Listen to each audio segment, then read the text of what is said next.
De crainte tout le nous quoi.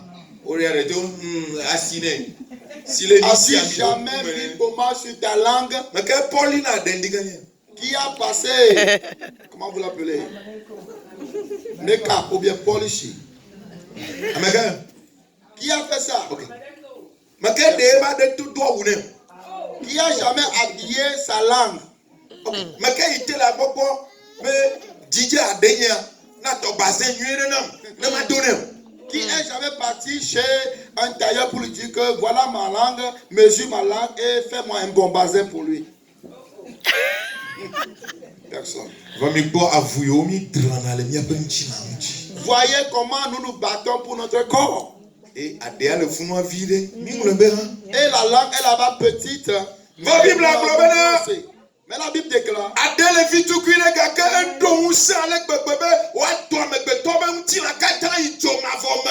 Bible déclara que la langue est petite, mais elle peut t'amener en enfer. Le pouvoir de la mort et de la vie appartient à la langue. Si tu dois plaire à Dieu, cela dépend de ta langue. Si tu ne dois pas plaire à Dieu aussi, cela dépend de ta langue. Préserve ta langue du mal. Dans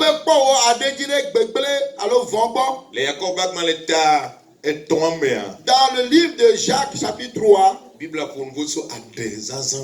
Bible déclara des paroles concernant donc la langue. Et il dit qu'un seul puits ne produit pas deux formes d'eau.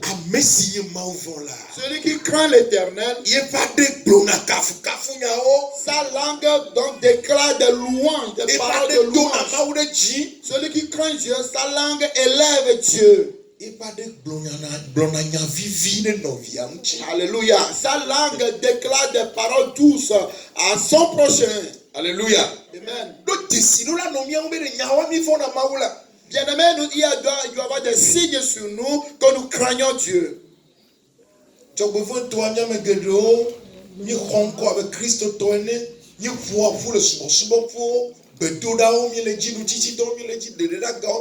Nous avec Christ voix.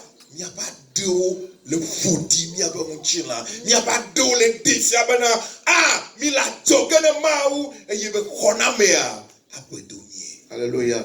Mais aujourd'hui, malheureusement, beaucoup de chrétiens, ceux qui s'appellent des chrétiens et qui vont dans les églises, qui fréquentent les camps de prière, qui se retirent pour prier, etc., n'ont pas une bonne langue. Nos langues, donc, sont des langues qui ne donnent pas gloire à Dieu. Que Dieu fasse grâce à quelqu'un. Qu'est-ce que tu dis par rapport à ton prochain? Ta langue. Est-ce que tu donnes gloire à Dieu? Est-ce que tu félicites ton prochain?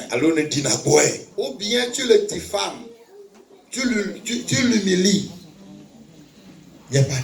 Nos langues. Est-ce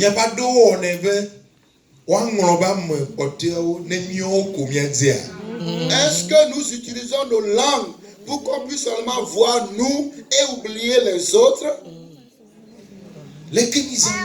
Comment utilisons-nous nos langues?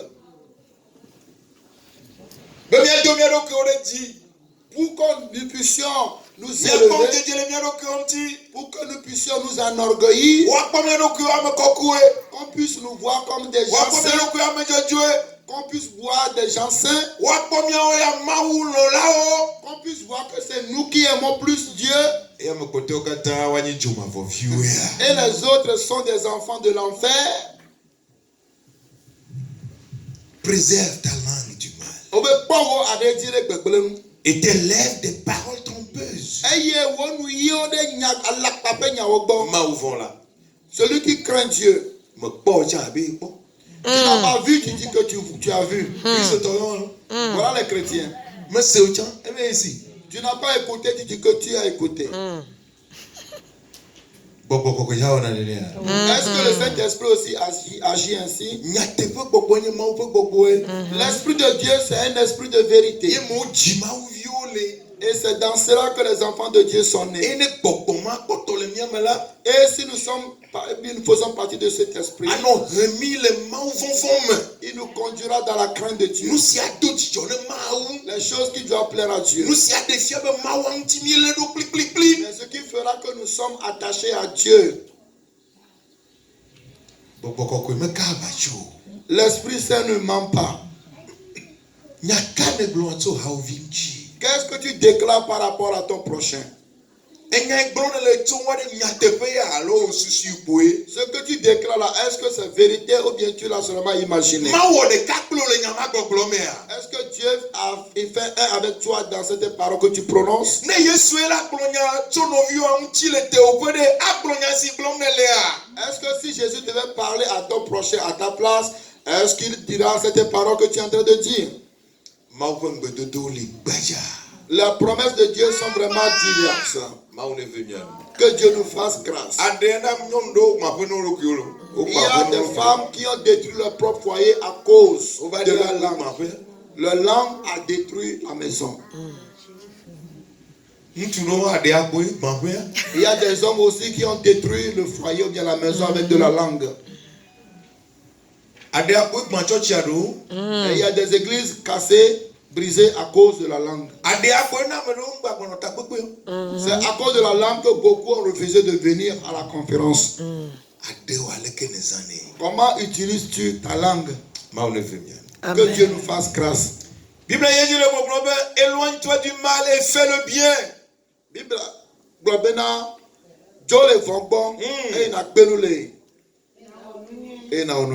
Éloigne-toi du mal et fais le bien. Alléluia. Alléluia.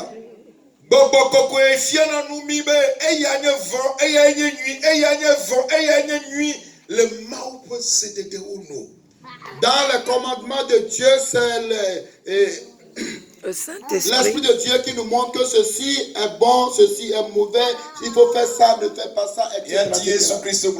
C'est pourquoi Jésus a déclaré: si je m'en vais, je vous enverrai de l'Esprit.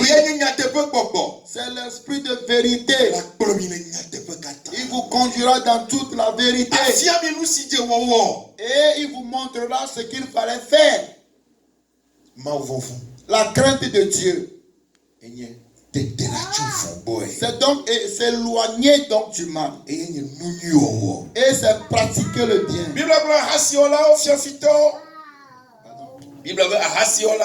Et la Bible déclare les adultères, les voleurs, les enchanteurs, les idolâtres, les gens qui commettent l'iniquité. Ils se verront dans les temps de feu. Et celui qui craint Dieu ne mène plus pareille vie. Il s'éloigne du mal. Il met sa confiance en Dieu. Si tu es en Amérique ici, on dit qu'on a rêvé à faire sur toi à Lomé. Et ta mère s'est battue.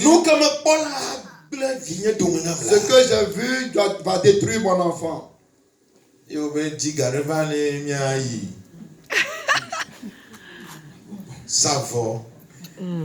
il te dit d'amener quelques sommes, nous irons faire des sacrifices à une idole. Il y a des gens en Amérique qui continuent de sacrifier aux idoles.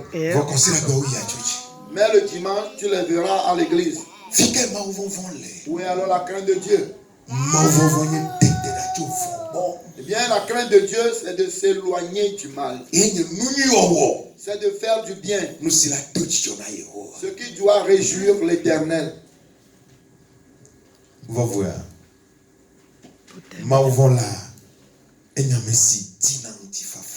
Aussi, la crainte de Dieu, celui qui craint Dieu, c'est celui qui recherche la paix. Éloigne-toi du mal et fais le bien. Recherche et poursuis la paix.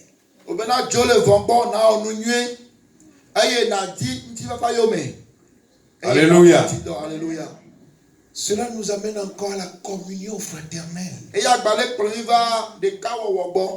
dim ti fa fa la mo do me. Il faut chercher la paix parmi les hommes. Miame beto mi le lekere. No vi ola jagol ji opui. Bien-aimés, nous sommes comme ça les hommes. Il y aura toujours des offenses entre nous. Mawu ko mi jenago. Il y a seulement Dieu qui n'offense personne. E vila jagol toaji. Le fils peut offenser le père. Tola jagol viji. Le père peut offenser le fils. Sora jagol sonji. Le mari peut offenser la femme. Ha me vila jagol pastorji. Et le membre peut donc offenser le pasteur. Pastor ha la jagol ha me viji. Pasteur aussi peut offenser le membre.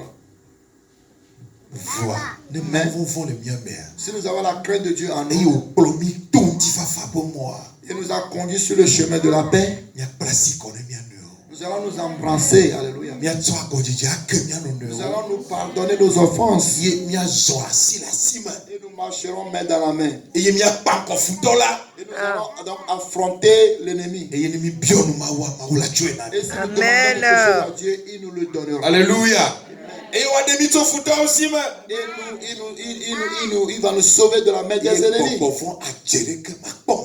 Et les esprits mauvais et les sorcelleries n'auront plus effet sur nous. Et les bonnes choses que Dieu nous prépare pour l'éternité, comme le déclare si bien le livre de l'Apocalypse chapitre 21, nous allons donc rentrer dans l'éternité. Parce que la Bible déclara que cette terre passera. Le ciel aussi passera. Il n'y aura plus de pleurs. Il n'y aura plus de mort. Il n'y aura plus de faim. Il n'y aura plus aucune souffrance.